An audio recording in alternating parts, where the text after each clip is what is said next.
So we've all heard that infamous line from the third Star Wars movie about Darth Plagueis the Wise that has since become a copy pasta, but most people did not know much about Darth Plagueis' lore up until about 2012 when this book was released.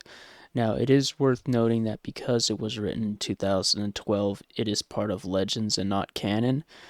Some people prefer canon just because it's part of the current Star Wars lore and it's still being expanded on, but personally, I much prefer Legends just because the authors during the Legends period had tended to be a little bit more creative and there was a bit more that happened. The lore was a lot more expansive, whereas canon always just seems to be kind of a little more grounded and kind of like how Star Wars is. There's not much experimentation and there's not too much interesting that goes in it. At least that's just my opinion on canon versus legends.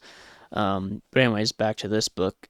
Despite it being named Darth Plagueis, it is not strictly an autobiography. It is very heavily focused on Darth Sidious or Palpatine as well, and so you shouldn't just go into the book just expecting it to entirely be about Darth Plagueis.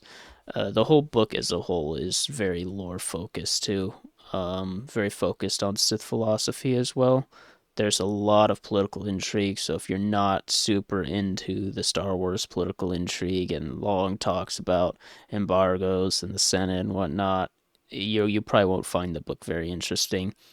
It does have some action, but again, it's not targeting readers who are interested in mostly action. It's about how they rise to power via politics and manipulating things behind the scenes. So if that sounds interesting, I really recommend this book. It is very good, but if you're not interested in that type, then you probably shouldn't read it.